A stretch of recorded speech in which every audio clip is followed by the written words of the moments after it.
All right, next assignment. On Canvas, under modules, you will see a thing that says stick rig, okay? You'll download the stick rig. You'll get, downloads, nope. This.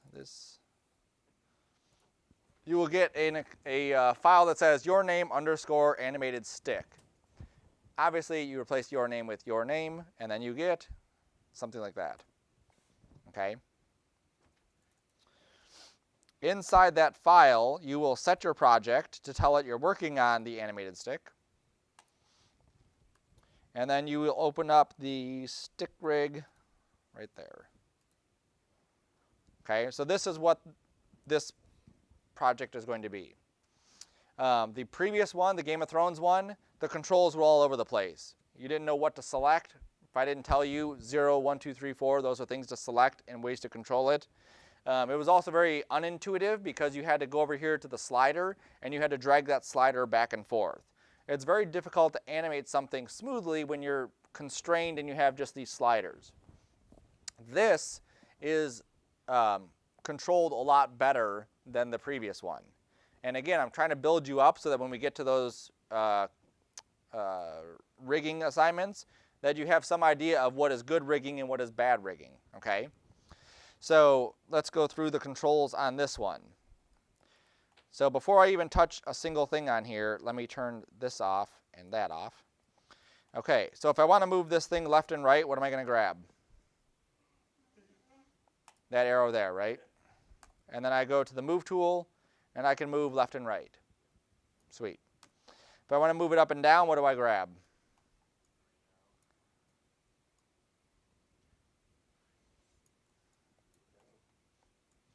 You can't, okay? As a rigger, their job is to lock the rig enough so that the animator can only animate what needs to be animated, okay? Basically, you can't break stuff. If I have a character and I want their arm to be able to fold in, does it make sense to be able to let the arm go like through my body and out this side? Most likely not, unless you're doing monsters or something. All right, so these guys too. How do I rotate this top one? Click on the green arrows, right? It's really obvious of what each thing is going to control. I switch to rotate, and there it is, okay? Now, this does go really far because maybe eventually you'll see this thing may want to rotate, okay? And eventually we'll unlock it so that we can control more things. But that's the idea. These things here are hinge joints. So what is a hinge joint that you know of that you operate every day? Elbow. What else? Fingers. Not all of them though, right? Because your index finger has like different things. Also doors, right? Anything that just rotates one way and not any other way. So I can't do I can't rotate this way or that way. Okay, it wouldn't make sense. So these things again are locked just to that direction. And even as you're animating anything, it may be a good idea when you get to it to say, you know what, I know I should never do anything with these. I'm going to lock those controls so that I can't touch those. Also notice in the channel box, I only have rotate Z. And then for this one up here, I only have translate X. So I've really isolated it so you only have exactly what you need to animate this thing, okay? So we're going to animate this moving from left to right. All right, so making sure all my stuff is set. Cool, 120 right. I'm going to animate them. So what's the first thing I do before I animate? Set a keyframe. Boom. Ignore those other things. This is Arnold will set keyframes on its stuff. You can just ignore that. Okay. So I set a keyframe on that, and then what do? Move the timeline. So let's just go to, I guess, 50, and then move the item, and then set a key, and then we should be good. Let's set our work area to something smaller so we don't have to wait for that. Wonderful. Okay. So what about the bottom things? How should those move for this kind of animation? Yep. So if I just grab this, and then I go to 50, and then I just do that.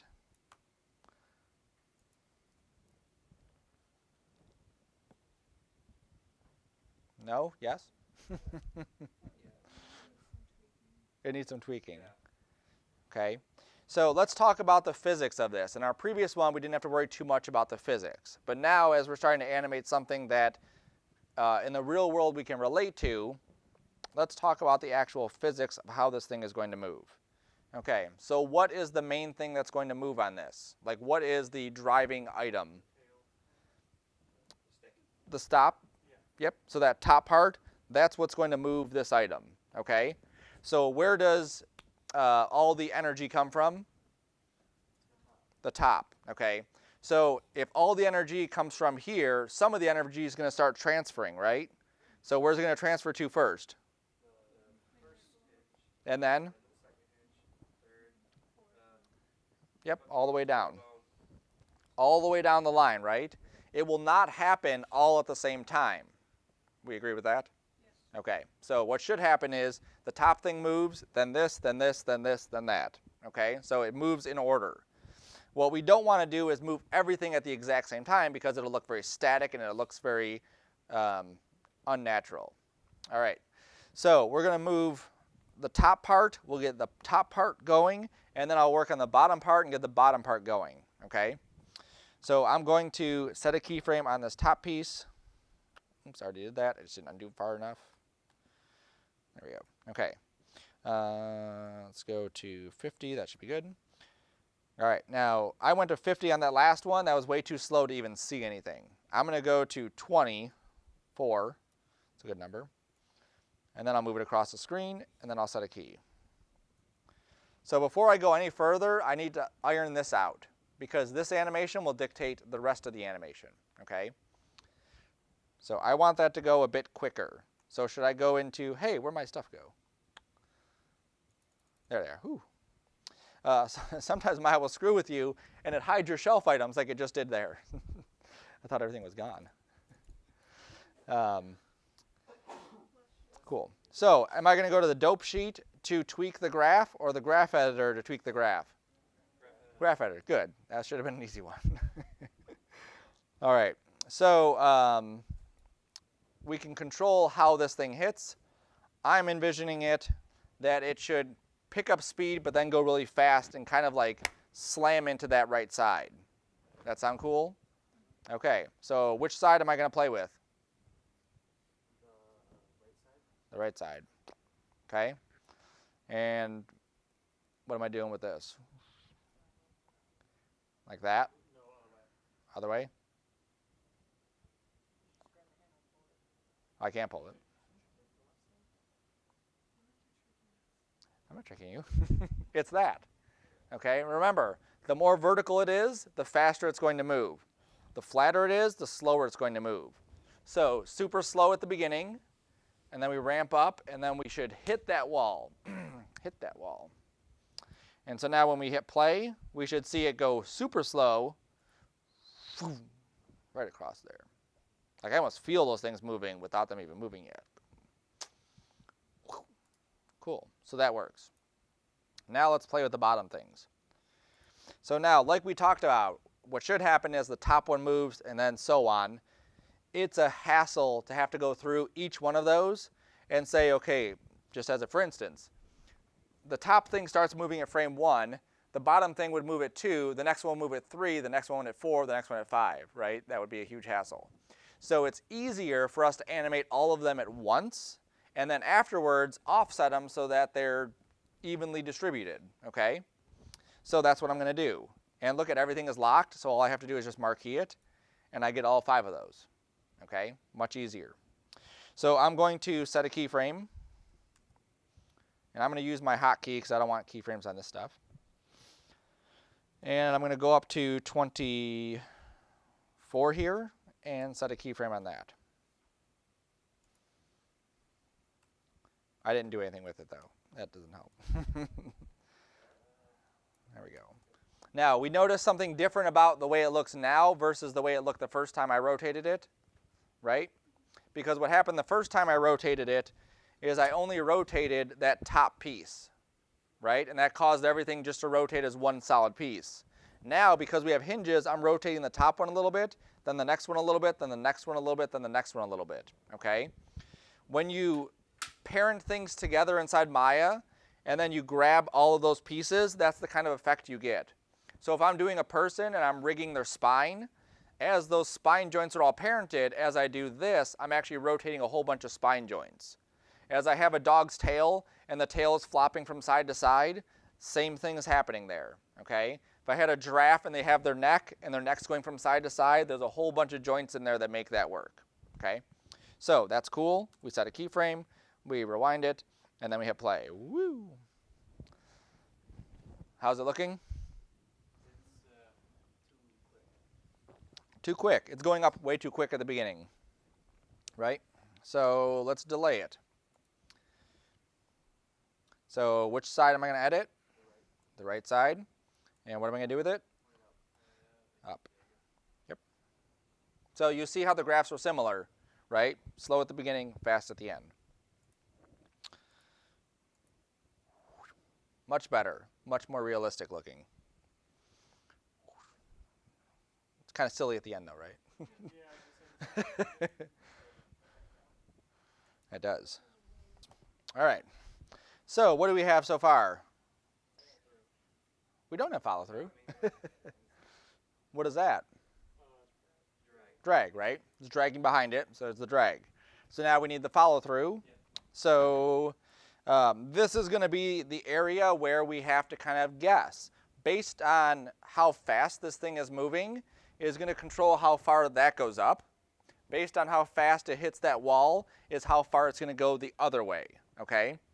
Now, do you think that it will ever get as high as this on a follow-through? No, it shouldn't, right? Because that would seem odd for it to have a certain drag, but then all of a sudden like lift up higher than it was, okay? For animation purposes, physics is a loose area, but we still have to make it be believable, okay? Right now, my rotations are at -25. If I went to -50 or 60, that would be unbelievable. If I went to -30, that would probably be believable, but not for long if I kept getting it gradually more and more and more, okay? So as I rotate this, ignore the minus sign for now. I'm just going to rotate it the other way, and I'm going to keep it under 25, okay? Because that will be less of a rotation, right? 23 looks fine. I'm going to hit S to set my key. So let's test it out and rewind and play. There we go.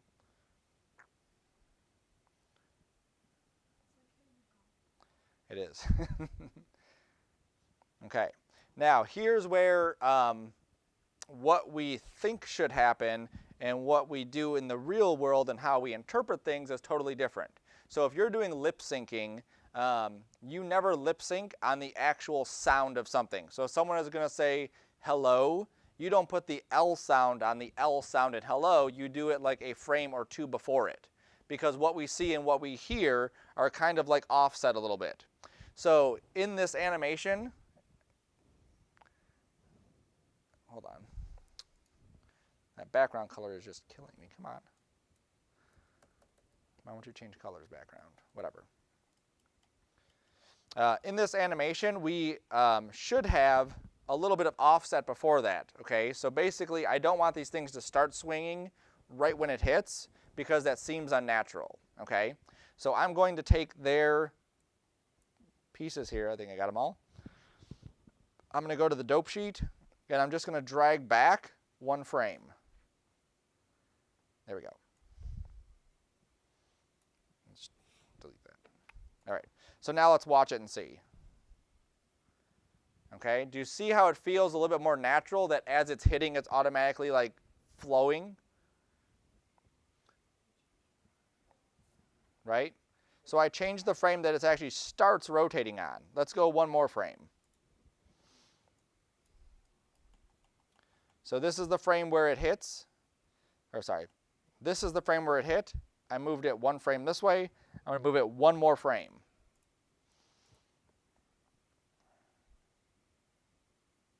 equally pleasant, okay?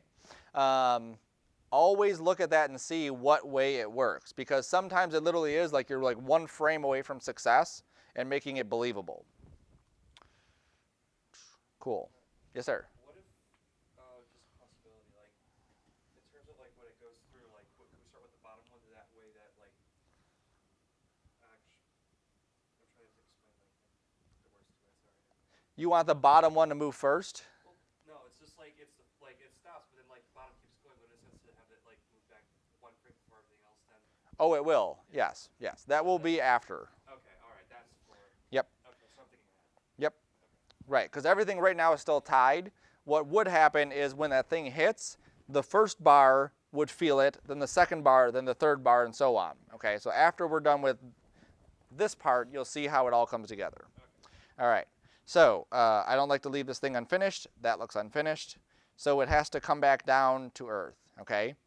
I don't mind the speed of that. I think the speed works. But as we are animators and we're testing things out, we should see. It's definitely not too slow. It's definitely not too fast, okay? So I wouldn't want to go this way with these keys. I'm going to speed it up a little bit and see if that makes it any difference. Okay, and it'll make a difference if it makes it look better. Oh yeah, that's it. Yep, that definitely looks better. Okay, cool. So that works. I like the speed of that. Now what I want to do is I want to bring it back to the other side, obviously, because gravity is taking hold here. What's the distance in frames between 22 and 29? 7. So how many frames should it take to get to the other side of this? 5. Sure. Less than 7, right? Because if it has force and there's 7 frames going this way, it should take less frames to go that way. So 29 plus 5 is 34. We're trusting you that you know what you're doing because I don't. Let's go back this way. Because of our time constraint, so 7 frames this way, 5 frames that way, what would the next one be? 3. And then 1, right? And then we're basically have no more frames. So we have to be aware of that because I could go, remember my rotate here was 25, right? So I went from 25 to 23. Let's say I went to 21 to 19 to 18. It's not going to work, right? So I have to cut these things pretty short. All right, so I think 11 here would be pretty good. So I'm going to key that. And then I'm just going to go up a few frames. Let's see, you said 5 frames after this or 4 frames? 3 frames. So I'm going to go like that. And then 1 frame after that would be 0. All right, so let's see if that works. It works, right? It's a little bit abrupt, okay, but it works. That's as clean as we could probably get that one without elongating some of those keys and giving us more room. Every time you have a pendulum or you have something, throw my stuff. Every time you have something moving from one side to the other, if it's only being affected by gravity, it's going to go less each time, and the time between those is typically going to get less, okay? You could argue that, you know, because it doesn't have the force, it's actually going to take longer, but I think that works. Okay, cool. So everything is working here. Now what I'm going to do is I'm going to offset each one of these. So which one should be offset first? You don't know the numbers of these. Let me show you the numbers. Because I've numbered these also. So this is number 1, 2, 3. You get the rest. So which one is going to happen first? 1. Okay, and then 4, and then 5. Right. So if I select them, 1, 2, 3, 4, 5, look how it loads it in the dope sheet, 1, 2, 3, 4, 5. If I marquee it, 2, 1, 5, 4, 3. Okay? That's just how it happened. So I'm going to make sure that I select them in order. That way I know which one should happen first, second, third, fourth, and so on. So we already said that number 1 is going to happen first. He's already in a good spot. I'm going to leave him alone. Next is going to be number 2. So I'm going to take all of number 2. I just click on number 2, and then I just scoot it over a frame. Then I go to number 3, scoot that one over a frame, go to number 4, scoot that over, go to number 5, scoot that over. So now we have this staircase effect, okay? And you will see that when you do yours. You will have a straight line, and then you will have this staircase effect, okay, at the end of it. So now, watch how amazing just doing that looks. I really want to change my background, and I don't know why it's, I know. I have a background there, and it's not showing up. There we go. Is that easy to see up there? That's good. All right. I'm also going to hide my controls. So I'm going to hide my curves. That gets rid of those. I'm also going to hide my grid by just clicking that box. I'm also going to hide the locator that's right here by turning off that. Okay. And then I'll also hit Control spacebar. Look at that. Oh, I can't get my playback then. Never mind. All right. You see how like amazing that is? Like just offsetting those keyframes, and already it feels a lot softer, okay? Simple. The hardest thing that people have with this assignment is just breaking down the physics of what should happen first, what should happen second, and so on, okay? Let's pretend that I didn't like how far it was rotating one way or the other way. What should I do first?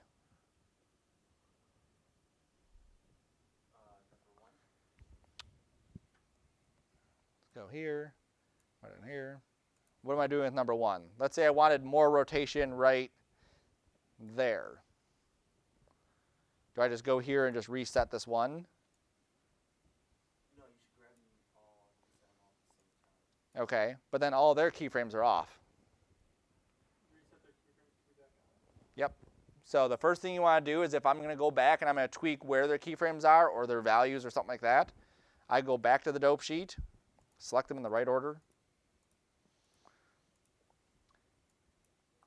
and then I just reset them back to where they are, and this will be a lot easier to tweak any of the values that I have or any of the position of keyframes than trying to go through and manually grab each one and adjust it, okay?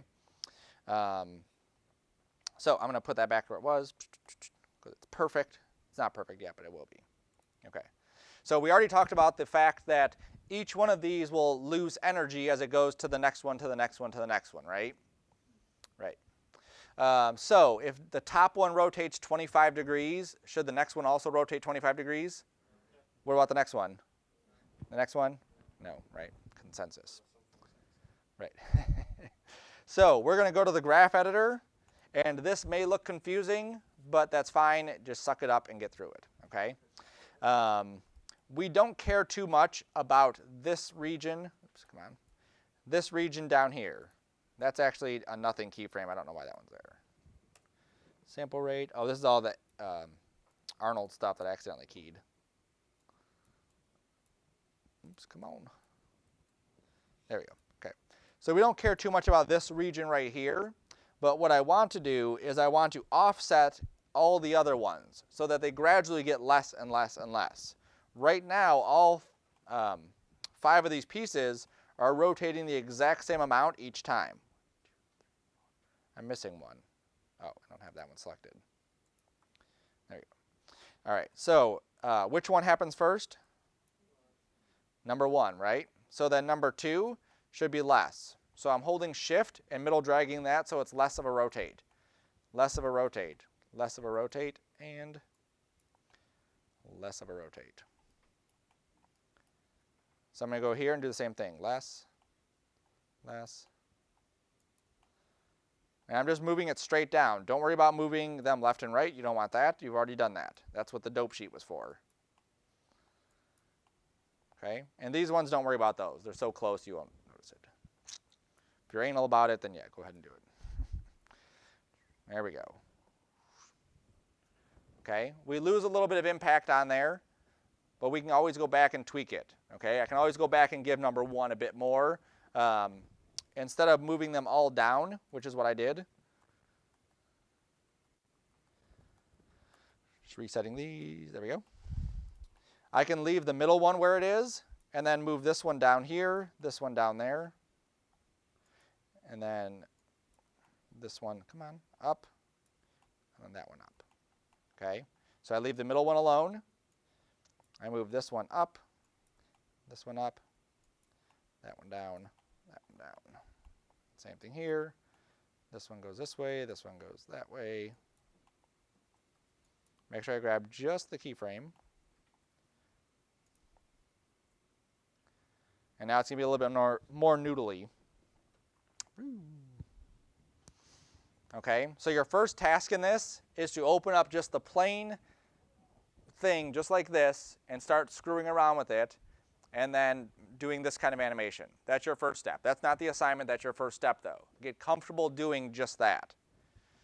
I'm going to save this as. I should have saved it as a long time ago. Then I'm going to go and wipe my keyframes. So I'm going to save this again.